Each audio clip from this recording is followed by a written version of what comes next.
Peace and love, fam. Welcome to the channel. It's your boy Monte. You know what it is. You know what I do. You know how I get down. We can get right into it today, guys. We're dealing with that gut health, all right? We're dealing with the gut health. Let's get right into it. Gut health, IBS. There are many illnesses that are, or disease of the body that deal with the gut, guys. We're just going to deal with simple IBS. That's irritable bowel syndrome. That means that they don't know what's going on with you, what's causing us to have that type of pain.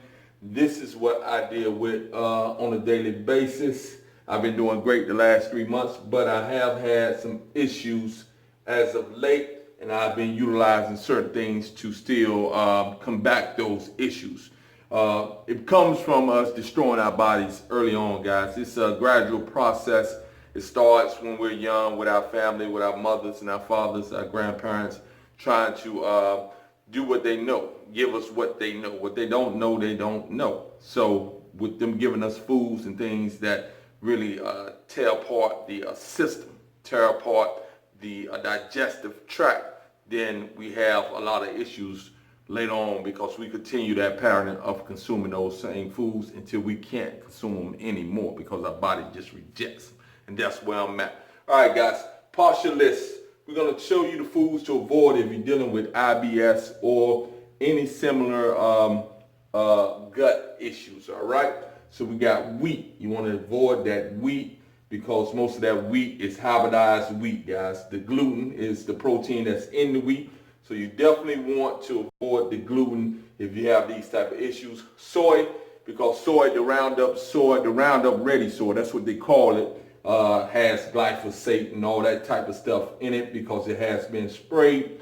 Corn, again, the GMO corns, any GMO food, but most of the corn that we receive is GMO. So you want to try to avoid that corn. Yeast, you'll find this in many, many products. If you have issues like me, that yeast will come back to get you, even in healthy products that individuals have put together. And again, I'm vegan. So a lot of the things that are on here are vegan accepted type foods, but I can't do them because they destroy my gut still. And that yeast is a big one. Dairy, of course, I don't do dairy, but dairy, many of us are lactose intolerant, even if we're not vegan, and that dairy tends to destroy the gut as well. Talking about sugar, guys, sugar is a beast, guys. Sugar is probably the most detrimental substance that we have on this earth because we are so addicted to it and it tastes so good, most of us, that we continue to consume it even though it's destroying us in many different ways. Sugar, alcohol, same thing. Your body would reject this if you're dealing with that IBS and you're going to be in a lot of pain. Carbonated drinks, you want to make sure that you avoid those. Alcohol, you want to make sure that you avoid that as well. I've done great when it comes to the alcohol as of late. I don't drink nearly as much as I was drinking for a long time. I know that this added to the destruction of my gut as well. So I'm trying to eliminate it completely out of my system.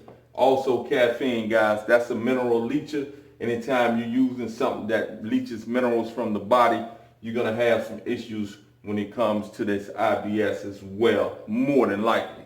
Now, let's talk about this side, guys. You want to incorporate ginger, guys. Incorporate ginger. You can do it in capsule form, powder form, or root.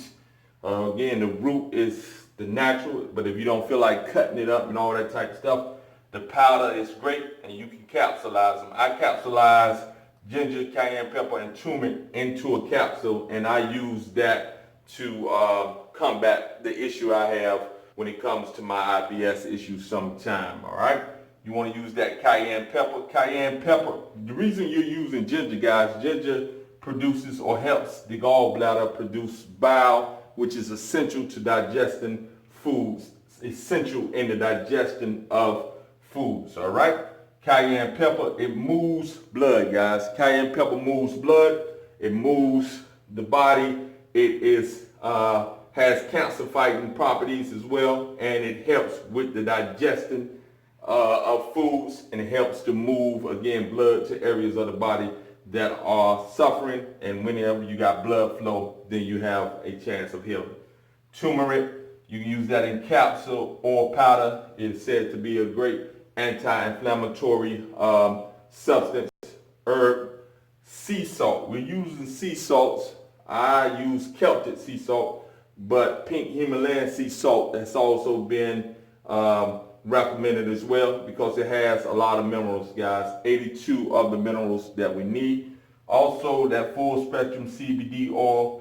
You know that's full spectrum CBD oil has a lot of great properties when it comes to the cannabinoids and helping the body to regulate systems of the body called the endocannabinoid system, which regulates memory, regulates digestion, regulates sleep, regulates pain, etc.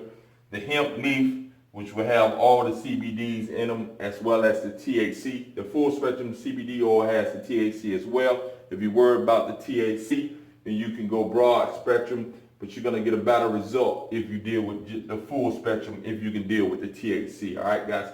All right, guys. Also, guys, I want to give a big shout out to my my girl Betty over at Special Touch Graphics. She did the intro. She blessed me. She put your boy in there. Please give her a shout out. I'm gonna leave her information in the description below. Her email, her website. Check her out. Show her support. Peace.